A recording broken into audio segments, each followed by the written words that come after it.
Que vous allez bien. Alors aujourd'hui je vous retrouve pour une vidéo un peu particulière puisque je ne vais pas vous faire de review, non au contraire, enfin au contraire non pas forcément, si en fait je vais vous faire une review mais sur des mangas que j'ai achetés ce mois-ci, qui m'ont plutôt plu, donc voilà, je vais commencer tout de suite, donc avec les Birth of Levi en fait que j'ai acheté parce que j'ai kiffé l'Attaque des Titans et du coup j'étais obligée de lire ce manga sur mon personnage préféré qui est aussi d'ailleurs le perso préféré de beaucoup de personnes, donc ça m'a semblé normal, enfin quand un perso est bien aimé en général et que ce n'est pas le personnage principal en l'occurrence, qu'on fasse une histoire, enfin un spin-off de son histoire en fait. Donc pour le coup il s'agissait de Levi qui est le personnage préféré de beaucoup de personnes et donc honnêtement j'ai adoré. Alors il n'est pas dessiné par l'auteur original, mais donc l'auteur original qui est donc Hajime Isayama, mais là c'est par Hikaru Suruga, donc le dessin varie, qui n'est pas exactement le même, donc par exemple, voilà, je feuille pour que vous puissiez voir, voilà, mais je pense qu'il a quand même pas mal, enfin le trait des personnages, même s'il est différent, Levi reste égal à lui-même. Je trouvais ça plutôt difficile de retranscrire vraiment, bon j'allais dire ses émotions, mais vu que Levi n'a jamais d'émotion, on va plutôt dire son regard. Je trouve que ouais, il a bien joué son rôle. C'est intéressant parce que d'une part, bon, il y a eu tout un tas de petites histoires un peu dérivées, enfin pas forcément dérivées, mais que par exemple Before et After, la chute du mur, enfin ce genre de trucs. Et donc c'est toujours intéressant de voir ce qui s'est passé avant l'histoire originale, surtout dans le cas présent où il s'agit de titans qui sont apparus il y a environ 100 ans, on n'en a pas entendu parler depuis un moment, et là ça y est, ils reviennent à la charge. Donc ce qui s'est passé, c'est bon, enfin là pour le coup on voit donc comment Levi a intégré l'armée, dans quelles circonstances, puisque dans l'histoire originale il nous est déjà annoncé que c'était un brigand quoi, enfin un brigand, plutôt une racaille des bas-fonds de la ville, donc de la ville principale, enfin de la capitale en fait tout simplement. C'était un voyou et un jour il s'est fait recruter pour des raisons qui restent obscures. Bon je vais pas vous spoiler, enfin je sais pas si je peux vraiment appeler ça du spoil, mais pour le coup voilà, enfin ça s'intitule Birth of Levi, une décision sans regret, enfin voilà comme vous pouvez voir le titre derrière.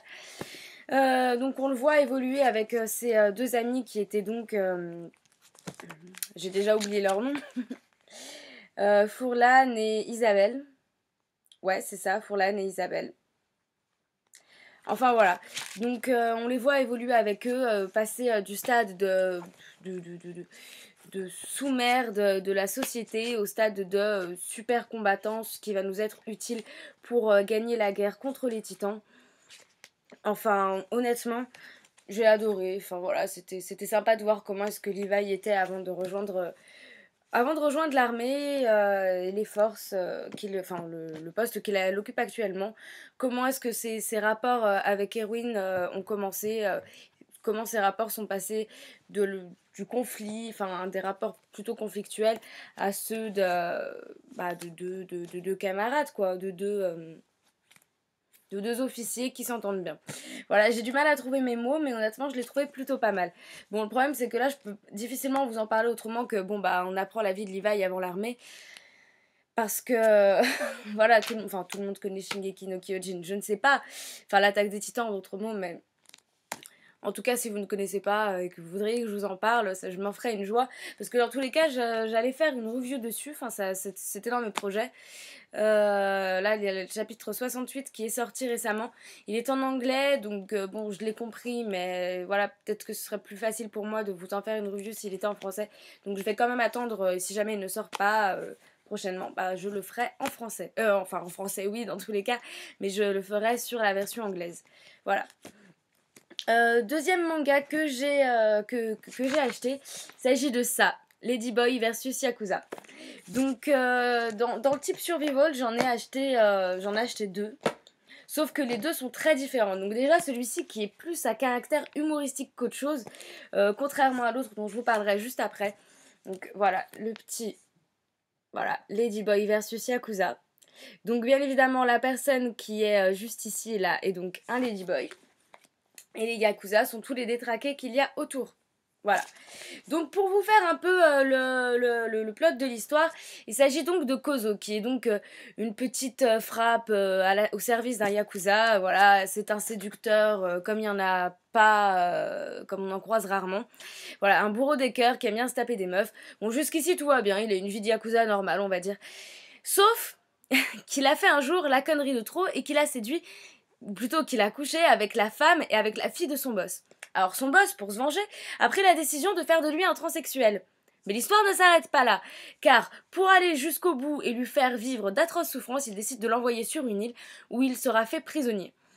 Sur cette île, bien évidemment pour que ce soit plus drôle, notre jeune Kozo, devenu maintenant une femme, donc un ladyboy pour le coup, notre jeune Kozo va se retrouver entouré de 100 pervers en slip. Enfin voilà, c'est comme c'est dit. Il était une fois 100 pervers en slip lancés à la poursuite d'un transsexuel malgré lui. C'est vraiment ça l'histoire.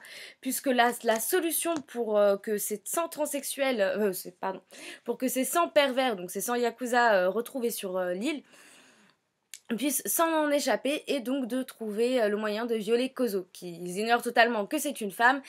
Eux, la seule solution, c'est de la violer. Ce n'est pas un problème pour eux puisque ce sont tous de dangereux psychopathes, des détraqués sexuels qui ont été accusés plusieurs fois de viol. Enfin, plusieurs fois, bon, qui étaient accusés de viol tout simplement. Donc voilà, je vais vous montrer quelques images du tome 1. Par exemple, oui voilà, tout simplement, pardon. Elle essaye de s'échapper, mais ça lui est impossible parce que tous ces gars lui courent après. Donc, on aborde des thèmes qui ne sont pas très drôles, puisqu'il s'agit de viol, puisqu'il s'agit d'inceste, puisqu'il s'agit de choses dégueulasses, de pédophilie, voilà. Mais le problème, enfin plutôt le problème, l'avantage de cette histoire, c'est que la façon dont on nous en parle, ça, à aucun moment on voit ça comme un drame, au contraire c'est très rigolo. Enfin je veux dire, on va voir un type qui a... Enfin, même en nous parlant de pédophilie, on pourrait être un minimum touché. Sauf que là, même pas. On rigole. On se tape des barres.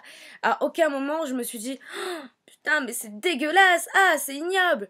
Ou alors, si, à un seul moment. J'ai été quand même touchée. J'ai quand même été émue. Parce que, quand même, derrière ça, il y a quand même une certaine réflexion sur le personnage principal, puisque il est seul sur une île, toute l'histoire on la suit à travers sa pensée, et il va lui arriver des choses qu'il n'avait pas prévues à la base, que le boss qu'il avait envoyé sur cette île n'avait pas prévu à la base. Donc des bons aspects et des mauvais aspects. Donc des fois il va être ah mais c'est trop bien, regardez par qui il va se faire violer, je suis machiavélique. Ou alors à d'autres moments il va dire putain mais ça me met dans la merde, regardez avec qui il s'est allié pour pouvoir se barrer de cette île. Enfin voilà, c'est à dire que parmi tous ces 100 pervers il y en a qui vont mourir parce que bien évidemment Kozo va essayer de se défendre. Il y en a d'autres qui vont être sauvés. Et d'autres encore, enfin ceux qui seront sauvés, pardon, excusez-moi, je reprends. D'autres encore qui vont essayer de sauver Kozo. Enfin bon, tout un tas de personnages, bon, on va pas s'attarder sur la psychologie de tous les personnages ni sur tous les crimes qu'ils ont commis, mais ce qui est sûr c'est que certains seront plus développés que d'autres pour certaines raisons. Mais voilà, honnêtement, c'est plutôt pas mal. Si vous aimez le type d'humour complètement barré, complètement un peu kitsch, avec des personnages complètement loufoques, tout autant les uns que les autres, enfin, c'est génial. C'est vraiment génial. Honnêtement, j'ai adoré. Enfin voilà, Yakuza versus Ladyboy versus Yakuza, l'île du désespoir. Enfin voilà, le titre résume tout. Il était une fois sans pervers en slip lancé à la poursuite d'un transsexuel malgré lui. Oh bah voilà. Donc au début c'est plutôt drôle de voir quand même Kozo évoluer dans son corps, de femme parce qu'il n'y connaît rien, il est même plutôt surpris. Sa première réaction c'est de dire oh putain j'ai gonflé des pecs. Ensuite il est complètement dégoûté de se rendre compte qu'il va atterrir sur une île quand il comprend le destin tragique qui est maintenant le sien. Il est complètement dégoûté.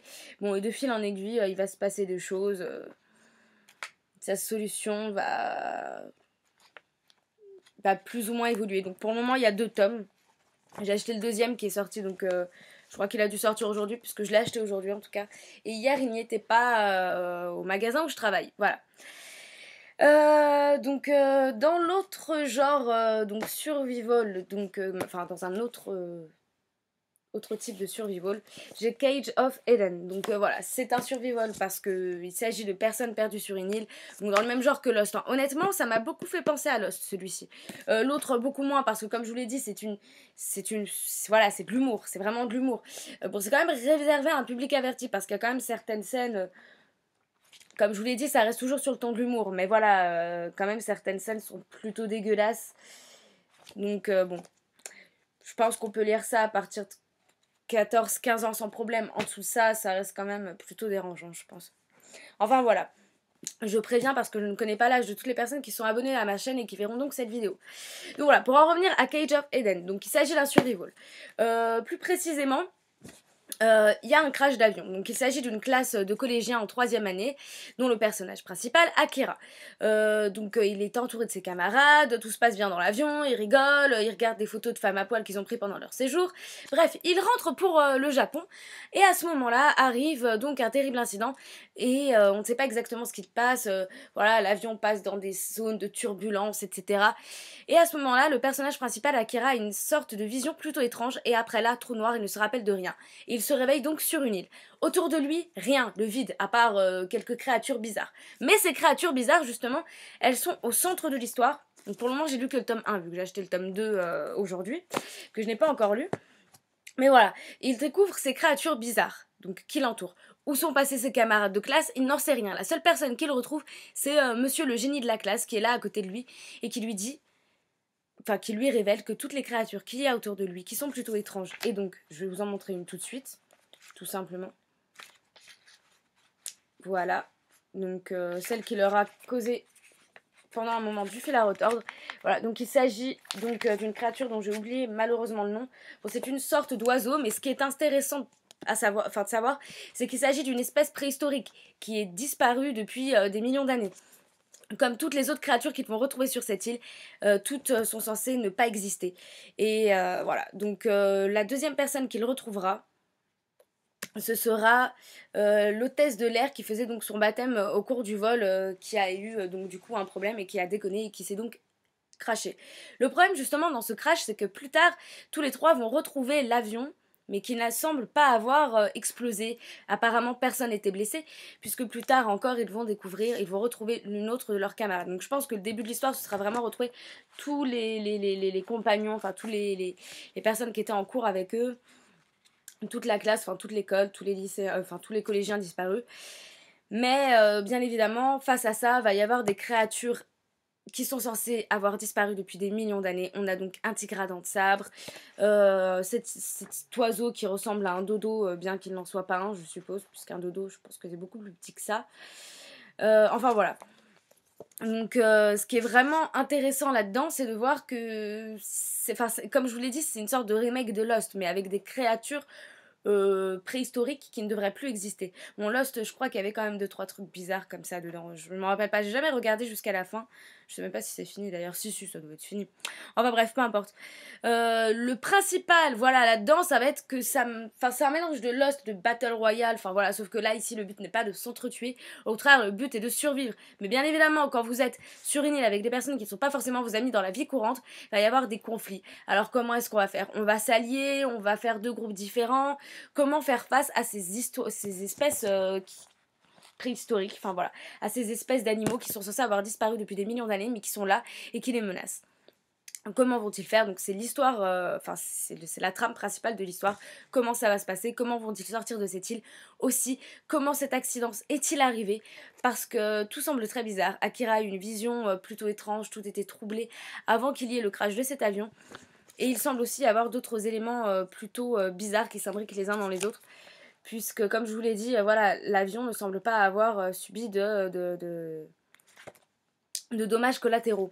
Enfin bon, en tout cas, ce qui est intéressant aussi, c'est que dès le premier tome, on voit à travers des images filmées par la caméra de l'un des amis d'Akira, donc le personnage principal, qu'il y a déjà eu quelques-uns des collégiens qui ont eu une crise d'hystérie collective, voilà, une grosse crise de panique et qui se sont mis à se taper les uns sur les autres, peut-être même à s'entretuer, enfin voilà, ils sont allés très loin, et ce n'est que le début, donc vraiment, après, toutes ces personnes-là ont disparu, on ne sait pas ce qui s'est passé. Je suppose que bon, là, il y a peut-être quelques jours qui sont écoulés, peut-être 2 ou 3 jours dès le premier tome, donc je pense qu'il y en a certains qui ont déjà commencé à former des clans, et peut-être même que dans le tome 2, on entendra parler. Enfin voilà, de ce que je viens de feuilleter, oui, apparemment on en entendra parler.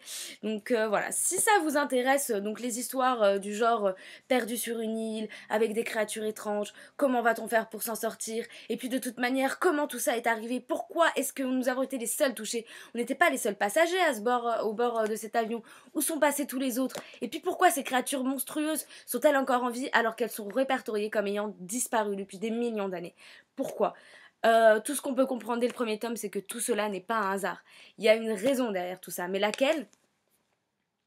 Nous l'ignorons encore pour le moment. Honnêtement, on s'y prend très vite. Dès les premières pages, enfin j'avais feuilleté, au début j'avais juste lu le synopsis qui m'avait beaucoup plu. Dès les premières pages, j'ai accroché. Et honnêtement, lorsqu'on découvre les images filmées de la caméra de l'ami d'Akira, je trouve ça vraiment entraînant. On a vraiment envie de savoir ce qui se passe. On a vraiment envie de connaître le fin mot de l'histoire. Puisqu'on est vraiment. Je trouve qu'on est vraiment plongé dans la mentalité. Dans le mental des personnages en tout cas. Voilà. Le enfin en tout cas le dernier que je vous montrerai tel quel, et c'est l'avant-dernier puisqu'il y en a un autre dont je vais vous parler, mais que je n'ai pas ici sur moi. C'est donc celui-ci. Il s'agit de... Excusez-moi, j'ai eu une absence parce qu'en fait je me suis rendu compte que je n'avais pas fini de le lire, alors qu'il me semblait que c'était le cas. Bref, peu importe. Il s'agit donc de Jésus et Bouddha. Enfin, du moins, plus précisément, les vacances de Jésus et Bouddha. Donc, voilà. Enfin, je pense pas qu'il y ait vraiment une histoire à vous raconter. Il n'y a pas réellement de synopsis, si ce n'est que, voilà, Jésus et Bouddha, après avoir sauvé le monde, après avoir acquis leur statut de divinité, ils décident tout simplement de prendre des vacances après avoir passé tranquillement le second millénaire. Voilà, donc après 2000 ans à avoir œuvré pour le bonheur de l'humanité, ils décident de prendre des vacances. Donc s'installer tous les deux en colocation dans un pays qui correspondra à toutes leurs attentes. Donc il se trouve que c'est le Japon. Donc ils vont découvrir tous les deux les rites, les us et coutumes du Japon, donc surtout Jésus pour le coup. C'est très marrant, vraiment très très marrant, c'est très très drôle. Oh bah voilà, je vous lis le petit truc qui est écrit derrière. Après avoir œuvré au bonheur de l'humanité pendant 2000 ans, les deux amis décident de prendre quelques vacances en louant un petit appartement sur Terre. Ils vont découvrir un mode de vie bien éloigné du paradis, vous offrir un regard inédit sur notre quotidien. Vous apprendrez ce que ressent Jésus quand on le prend pour Johnny Depp, ou ce que pense Bouddha des statues à son effigie qui ont tant de succès dans les magazines de décoration. Je pense que ce résumé, enfin c'est vraiment un résumé. Il n'y a pas de scène d'action mirobolante où Jésus va se battre contre Satan ou je ne sais quoi encore, on n'est pas dans South Park là. Non, non, ça va vraiment être suivre le quotidien, enfin des actions de la vie banale, vraiment qui pourraient nous lasser dans n'importe quel autre manga. Enfin, je veux dire, il s'agit par exemple d'aller faire les courses, d'aller dans un parc d'attractions, d'aller à la piscine, voilà, ça va vraiment être leur quotidien, mais de leur point de vue, c'est plus que drôle. Par exemple, pour vous citer une scène qui est très marrante, au bout d'un moment, Jésus, pour remercier une femme pour remercier leur parce qu'il vit dans une pension. Donc pour remercier la gérante, il essaie de lui offrir une tasse qu'il a ramenée d'un voyage, d'une visite touristique. Il lui ramène donc la tasse, il lui donne, et un moment d'inattention, paf, la tasse se change en une miche de pain. Pourquoi? Bien évidemment parce que Jésus avait le pouvoir de changer les pierres en pain de seigle.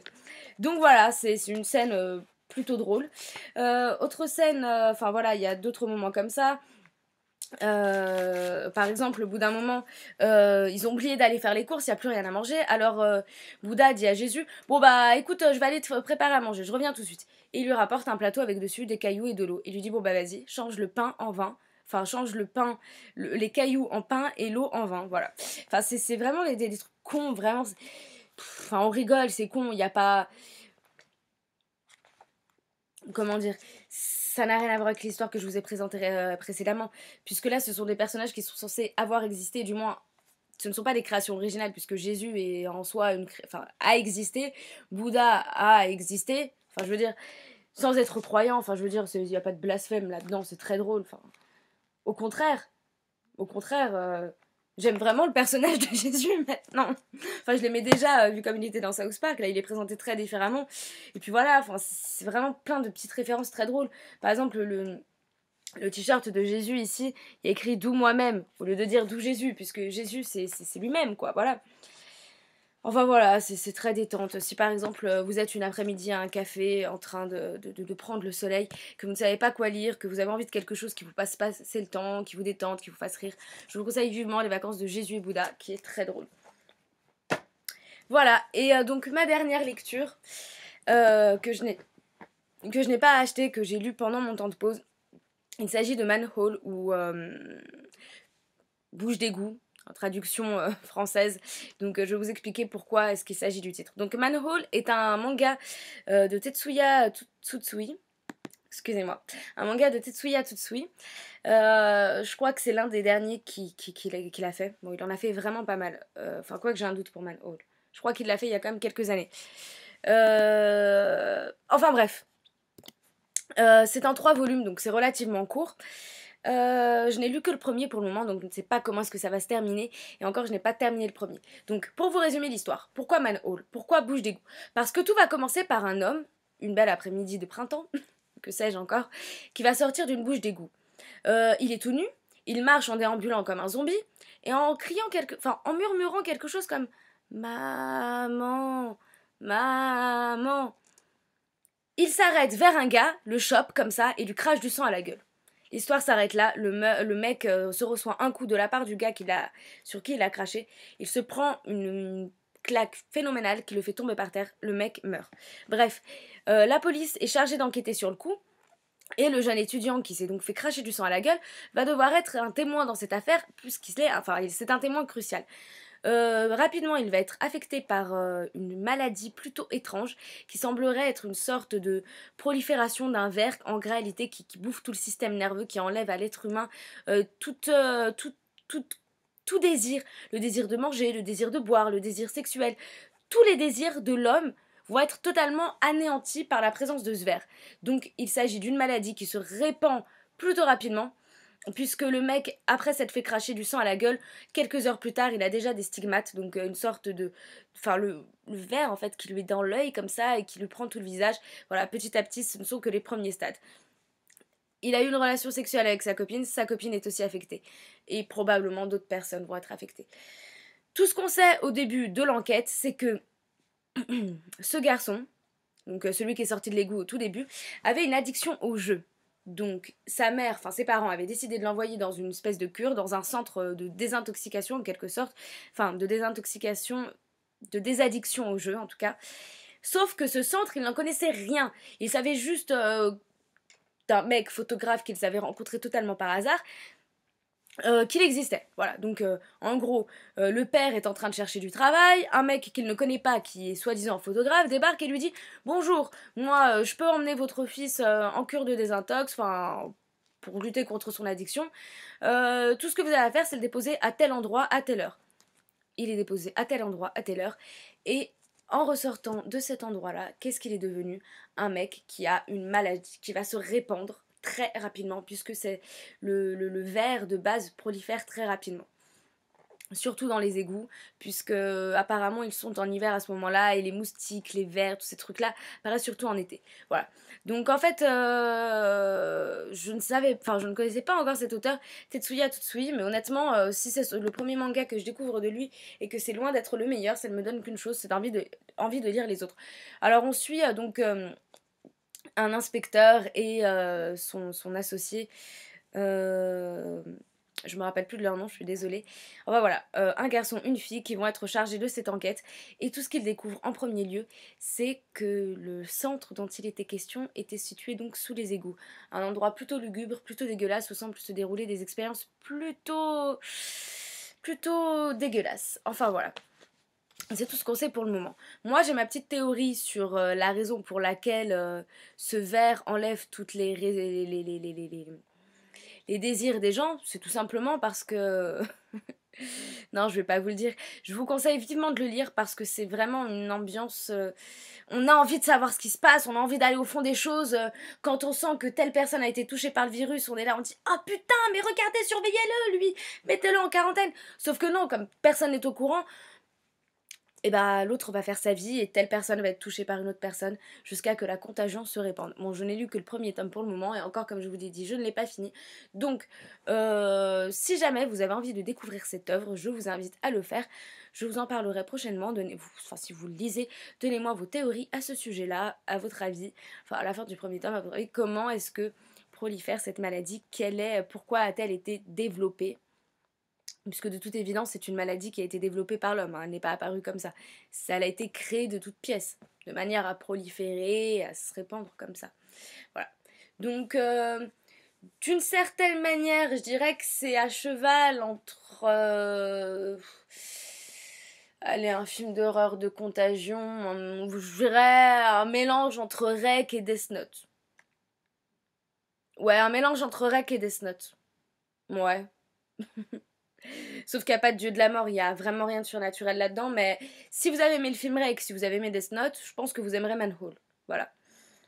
En plus, c'est en 3 tomes, donc c'est cool. Ensuite, si vous avez aimé la série Lost, que vous avez aimé Battle Royale, je vous conseille Cage of Eden.